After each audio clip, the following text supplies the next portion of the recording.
It's 10:31 a.m. on July 18, 2019 in Kyoto, Japan. 70 employees are settling into another productive day at one of the country's most respected animation studios.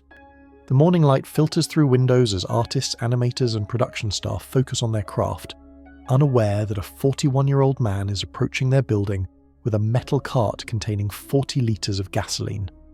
Within 10 seconds of his arrival, the first floor will be completely engulfed in flames. Within 20 seconds, the second floor will be consumed. Within 1 minute, windows on the third floor will explode outward, and black smoke will pour from every opening like a volcanic eruption. This is the story of how delusion and isolation created Japan's deadliest mass murder in decades, and how a single individual's twisted sense of grievance transformed a creative sanctuary into a death trap that would claim 36 lives. This is the investigation of the Kyoto Animation Studio massacre. Understanding what happened inside Studio One requires examining how fire behaves in confined spaces under specific conditions. The building's design, while adequate for normal operations, became a catastrophic vulnerability when confronted with accelerant-driven flames. Think of fire behaviour like aircraft stall characteristics, predictable under normal conditions but catastrophic when critical parameters are exceeded. When gasoline vapour encounters ignition in an enclosed space, the combustion spreads exponentially rather than linearly, consuming available oxygen and creating superheated gases that rise rapidly through any vertical channels. Studio One's spiral staircase functioned like a chimney during the fire, creating what engineers call the stack effect. As flames consumed oxygen on lower levels, they drew fresh air from outside while channeling superheated gases upward. The staircase became a vertical furnace that trapped anyone seeking escape to the building's roof. Modern fire safety codes account for these dynamics through compartmentalization, multiple egress routes, and suppression systems. However, Studio One was constructed before current safety standards were implemented. The building had limited emergency exits, no sprinkler system, and interior layouts that channeled flames rather than containing them. The gasoline accelerant eliminated the normal fire progression timeline that would allow evacuation. Instead of minutes to escape, occupants had seconds to react before escape routes became impassable. The temperature inside the building reached over 1,000 degrees Celsius within the first 5 minutes, hot enough to melt aluminum and cause immediate death through thermal exposure. Keep this rapid combustion timeline in mind. We'll return to its significance when examining the investigation and rescue attempts. Kyoto Animation operated within Japan's unique animation ecosystem, where creative excellence and employee welfare intersected in ways that set the studio apart from industry competitors. Understanding this cultural context reveals why the attack resonated so deeply beyond typical workplace violence. Japanese animation studios traditionally function as high-pressure environments where artists work extensive hours for minimal compensation, often as freelance contractors without benefits. The industry's project-based structure creates constant employment uncertainty, while international competition drives increasingly demanding production schedules. Kyoto Animation deliberately rejected this exploitative model. Founded in 1981 by Hideaki Hata and his wife Yoko, the company employed artists as full-time staff with comprehensive benefits, training programs, and creative development opportunities. Their approach prioritized long-term artistic growth over short-term profit maximization. This employee-centric philosophy created unusual stability within Japan's volatile animation industry. Artists could develop signature styles over years rather than rushing between projects for different studios. The company's reputation for quality attracted talented individuals who might otherwise have pursued more financially secure careers outside animation. The studio's physical environment reflected these values. Rather than cramped, industrial workspace typical of animation production, Studio One featured natural lighting, collaborative areas, and amenities designed for comfort during long creative sessions. The building functioned as both workplace and artistic sanctuary for its 70 employees. This cultural significance amplified the attack's impact beyond simple workplace violence. Shinji Aoba didn't just murder individuals, he destroyed a rare example of ethical creative enterprise that demonstrated alternative approaches to artistic production. The loss represented both human tragedy and cultural devastation for Japan's creative community. Shinji Aoba's motivation centered on his delusional belief that Kyoto Animation had stolen his creative work, a psychological phenomenon that reveals how isolation and mental illness can transform minor disappointments into homicidal obsession. creative individuals often experience intense emotional investment in their work that exceeds typical job-related stress. When submissions are rejected, some interpret this as personal attack rather than professional evaluation. For psychologically vulnerable individuals, repeated rejection can trigger paranoid ideation about conspiracy and theft. Aoba's specific delusion involved a scene in a Kyoto animation production where characters purchased discounted meat. He believed this mundane scenario had been lifted from his rejected story submission, despite the scene's generic nature and widespread use across multiple anime productions. His fixation on this commonplace plot element revealed profound disconnection from reality. The psychological literature identifies this pattern as idea of reference, interpreting neutral events as having personal significance. Individuals experiencing this symptom believe that random media content, conversations, or events contain hidden messages directed specifically at them. The condition often develops alongside social isolation and paranoid thinking. Aoba's escalating behavior followed predictable patterns observed in similar cases. Initial disappointment transformed into persistent rumination, which developed into specific accusation, which finally evolved into violent planning. Each stage reinforced his delusional framework while eliminating alternative explanations for his circumstances. The timing between his story rejection and the attack, nearly 2 years, indicates sustained obsessive thinking rather than impulsive reaction. He maintained his grievance through months of social isolation, feeding his resentment through repeated mental rehearsal of perceived wrongs.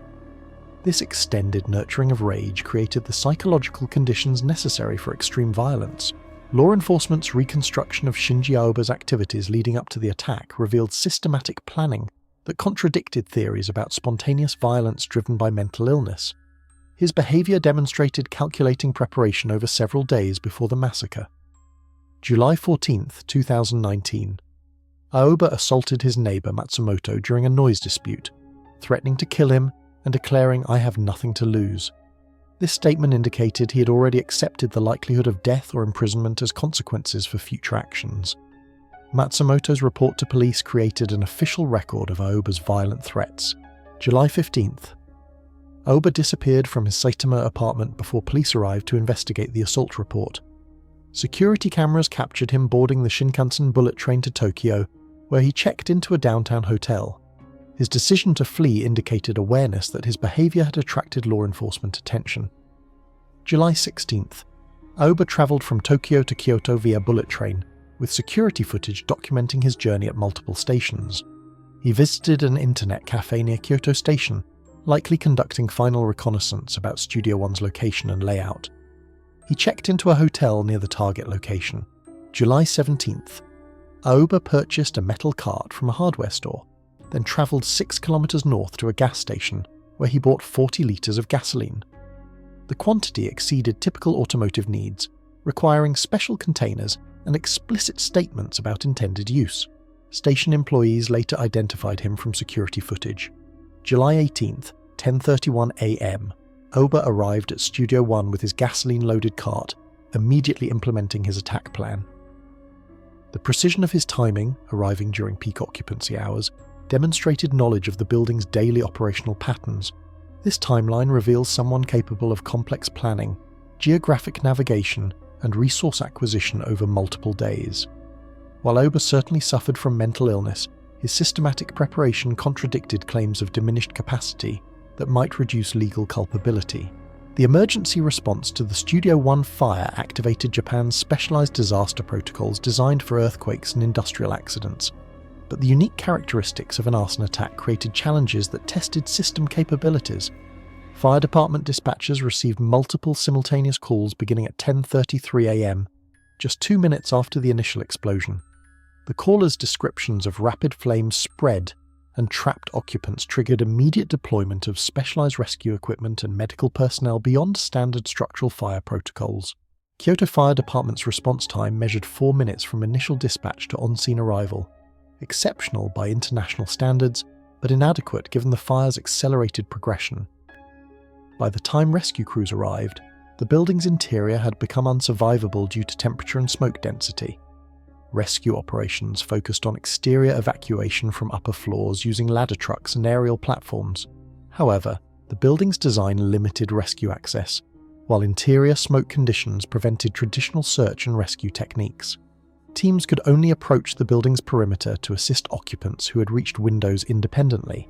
The medical response involved deploying burn treatment specialists from multiple hospitals across the Kyoto region.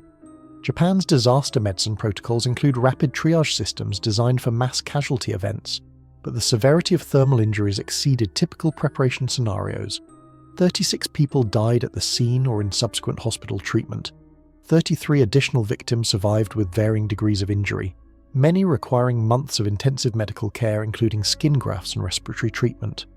The survival rate reflected both the attack's severity and the emergency response system's effectiveness under impossible conditions. The investigation phase began immediately, with arson specialists and criminal investigators working alongside fire suppression crews. Physical evidence collection started while rescue operations continued, creating detailed documentation of the crime scene's condition and the attack's progression timeline.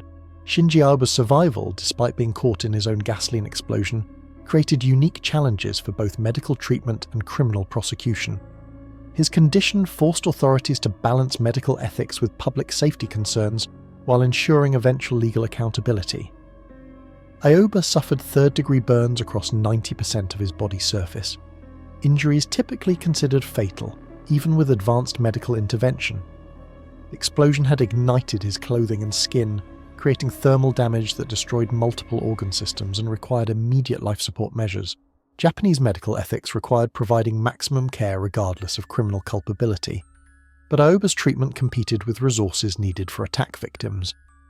Hospital administrators made the difficult decision to prioritize victim care while maintaining minimum viable treatment for the perpetrator. The challenge of treating someone so severely injured created unprecedented medical protocols.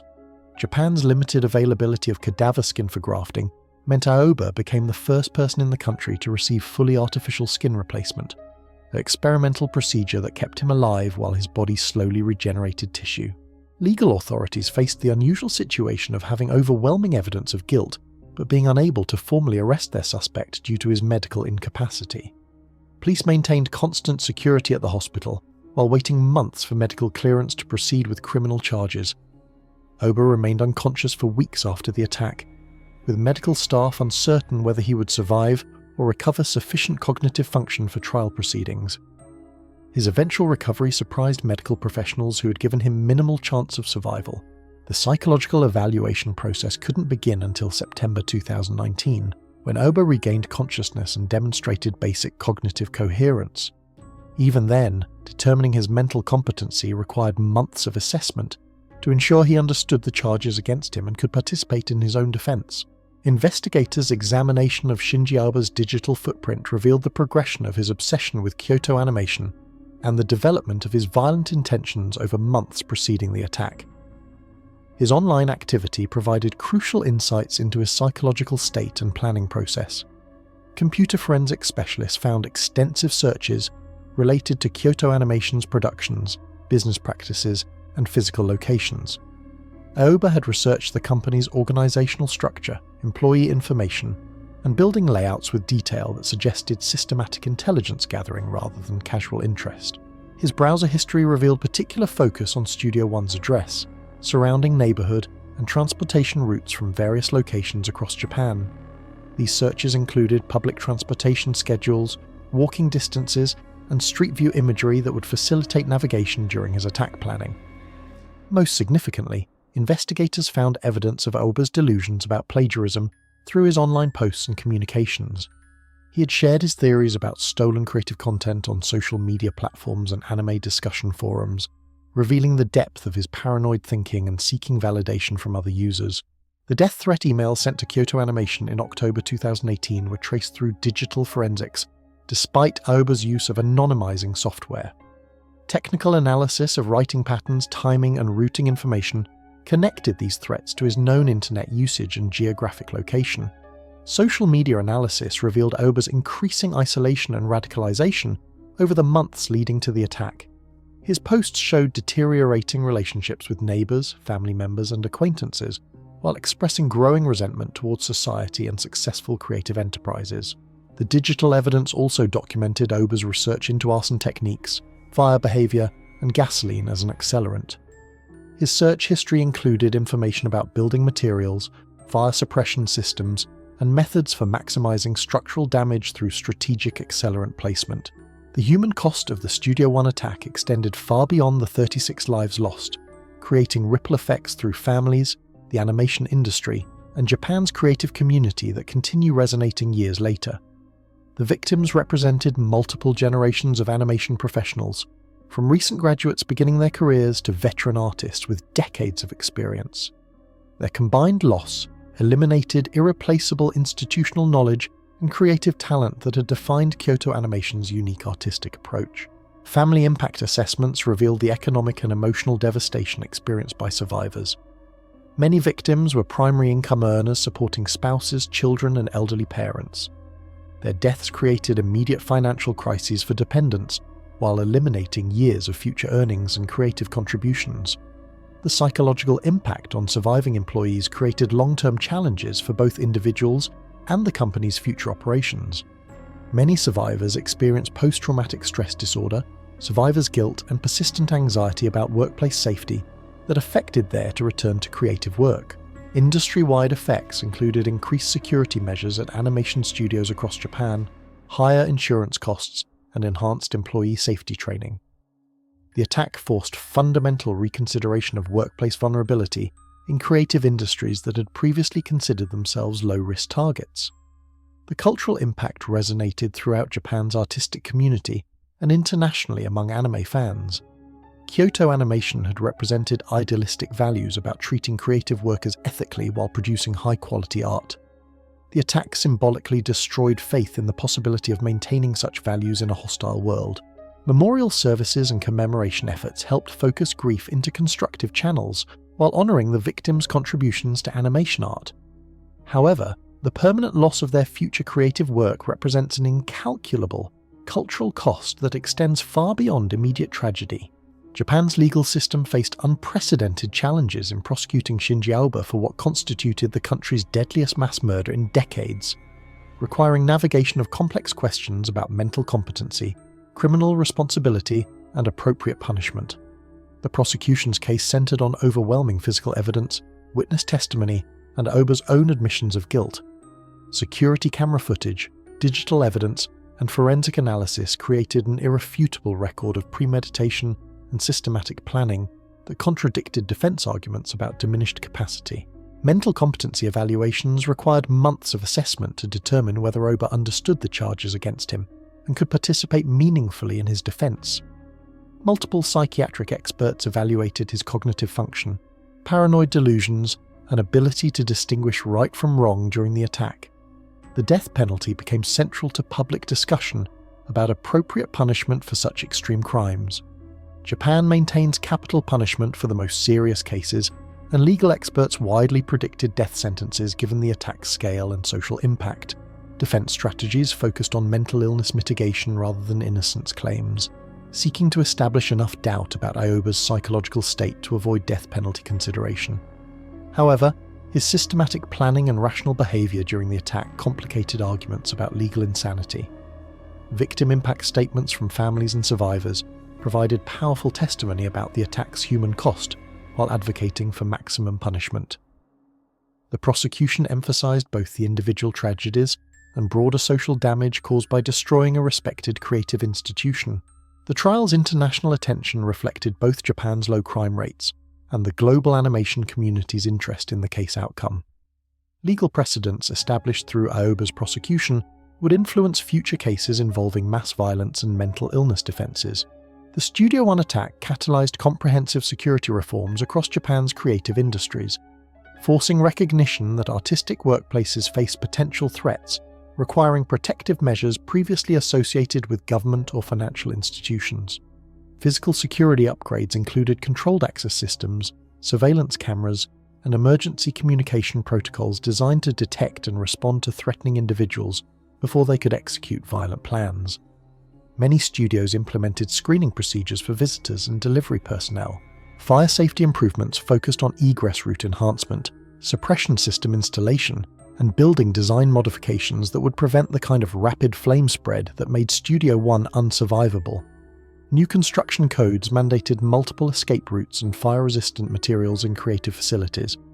Threat assessment protocols developed to identify concerning communications and behavioral patterns before they escalated to violence. Security consultants worked with creative companies to establish systems for evaluating and responding to threats from disgruntled individuals or obsessed fans. Employee training programs included recognition of concerning behaviors in colleagues, emergency response procedures, and communication protocols for reporting threats or suspicious activities. The goal was creating workplace cultures where safety concerns could be addressed proactively rather than reactively. The broader security industry developed specialized services for creative enterprises, recognizing their unique vulnerability to individuals who developed unhealthy relationships with artistic content or creative personnel. These services included digital threat monitoring, background investigation, and crisis intervention. International cooperation emerged as creative companies recognized that threats could originate from anywhere in the world but target specific locations. Information sharing networks allowed companies to track concerning individuals who had made threats against multiple organizations or relocated between jurisdictions. The Studio One attack's psychological impact extended throughout Japanese society, challenging assumptions about safety, creativity, and the relationship between mental illness and violence that continue influencing public policy and social attitudes. Survivor psychology research revealed complex trauma responses that went beyond typical workplace violence experiences. The attack's deliberate targeting of a creative sanctuary created additional layers of violation and loss of meaning that complicated recovery processes. Community psychology studies documented widespread anxiety about workplace safety, particularly in creative industries that had previously felt insulated from targeted violence. The attack demonstrated that artistic merit and ethical business practices provided no protection against individual pathology. Mental health policy discussions focused on improving identification and treatment of individuals experiencing paranoid delusions and social isolation. The case highlighted gaps in Japan's mental health system for adults who weren't actively seeking treatment, but showed concerning behavioral patterns. Family counseling programs addressed the complex grief experienced by victims' relatives who struggled with questions about prevention, responsibility, and meaning while processing their losses. Traditional grief support proved inadequate for trauma of this magnitude and deliberate cruelty. The phenomenon of vicarious trauma affected anime fans worldwide who felt personal connections to Kyoto Animation's work and values.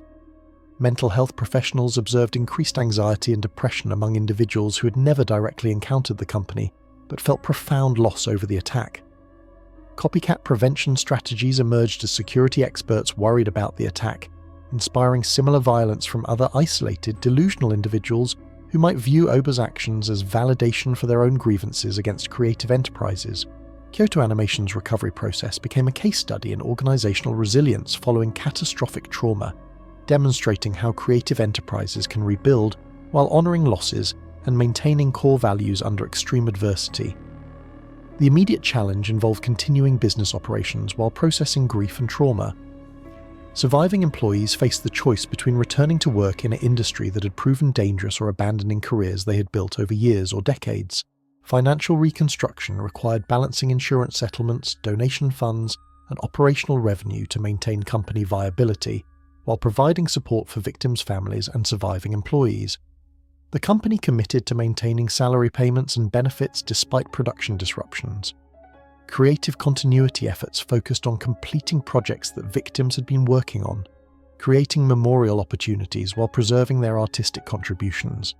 These projects became collaborative efforts between surviving staff and industry volunteers who donated time and expertise. Facility reconstruction involved designing new workspace that incorporated security improvements and safety features while maintaining the collaborative, nurturing environment that had defined Kyoto Animation's culture. The challenge was enhancing protection without creating fortress-like working conditions. Industry cooperation provided crucial support through shared resources, technical assistance, and collaborative projects that helped maintain Kyoto Animation's market position while recovering operational capacity. Competitor studios offered unprecedented cooperation during the recovery period. The company's decision to continue operations rather than dissolving sent important messages about resilience and refusal to allow violence to destroy creative institutions. This choice required enormous courage from surviving employees who chose to honour their colleagues' memory through continued artistic work. The Studio One attack resonated far beyond Japan's borders, influencing international discussions about workplace security, mental health, and the relationship between creative communities and potentially dangerous individuals who develop unhealthy attachments to artistic content. International animation studios implemented security reviews and threat assessment protocols based on lessons learned from the Kyoto animation attack.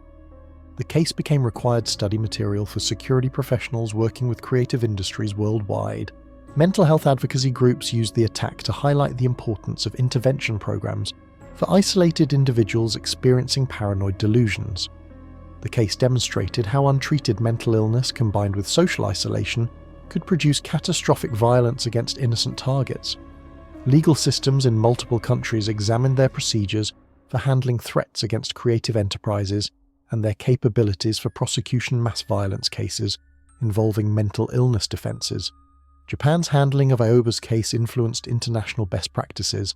The global anime community's response included memorial projects, fundraising efforts, and advocacy for improved safety measures that demonstrated international solidarity while honouring the victims' contributions to world culture through their artistic work.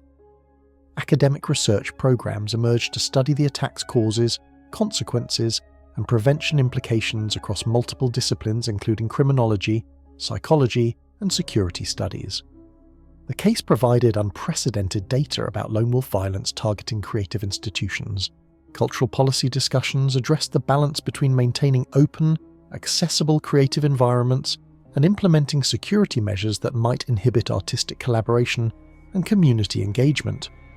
The challenge was preserving creativity while ensuring safety. Despite extensive investigation and legal proceedings, significant aspects of the Studio One attack remain unclear, particularly regarding prevention opportunities and the progression of Shinji Aoba's psychological deterioration from disappointed creative aspirant to mass murderer. The role of social media and online communities in reinforcing Aoba's delusions remains partially understood. His participation in anime discussion forums and creative communities may have provided validation for his paranoid theories, but the specific mechanisms of online radicalization require further analysis. Early intervention opportunities existed but weren't recognized or acted upon effectively. Aoba's threatening behavior toward neighbors, his criminal history, and his concerning online posts created multiple chances for intervention that might have prevented the attack. The relationship between creative rejection and violent response raises questions about how artistic communities should handle submissions, provide feedback, and interact with potentially unstable individuals without discouraging legitimate creative participation. Mental health system gaps allowed Aoba to remain untreated despite exhibiting clear signs of dangerous psychological deterioration. His case highlights challenges in providing intervention for adults who don't voluntarily seek treatment but pose risks to themselves and others. The specific triggers that transformed Aoba's resentment into active planning for mass murder remain unclear. Understanding these psychological tipping points could inform prevention strategies for similar cases involving isolated delusional individuals. The long-term cultural impact on Japan's creative industries continues evolving as the attack's influence on artistic production, workplace culture, and creative risk-taking becomes apparent through changing industry practices and artist behavior. The 36 victims of the Studio One attack left behind a complex legacy that encompasses their artistic contributions, the industry reforms inspired by their deaths, and ongoing efforts to ensure their memory serves constructive purposes rather than simply representing tragedy. Memorial gardens and commemoration sites provide focus points for grieving, while celebrating the victims' creative achievements and the values they represented through their work at Kyoto Animation. These spaces serve both therapeutic and educational purposes for visitors seeking to understand the attack's significance. Scholarship programs and creative awards established in the victims' names channel grief into opportunities for future artists, while ensuring the attack's legacy includes positive contributions to creative communities rather than only destruction and fear.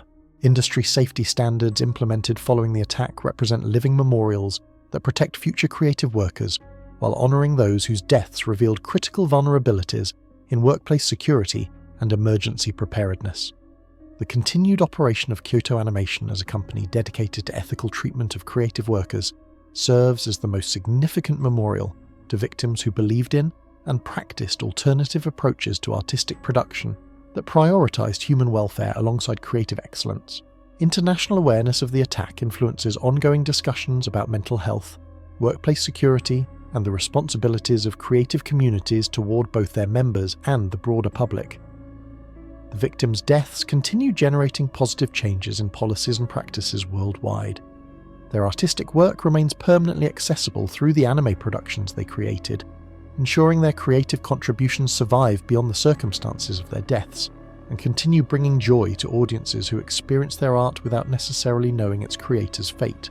In Kyoto, Japan, a demolished building site serves as temporary reminder of how quickly dedicated creative work can be destroyed by individual pathology. But the ongoing success of Kyoto animation and the industry reforms inspired by this tragedy demonstrate that the values the victims represented, ethical creativity, collaborative art-making and respect for human dignity, proved stronger than the hatred that tried to destroy them. This is how 36 innocent people died, how one man's delusions destroyed a sanctuary, and how a creative community chose resilience over surrender in the face of incomprehensible violence. Their story serves as both warning and inspiration for anyone who creates art in a world where individual darkness sometimes targets collective light.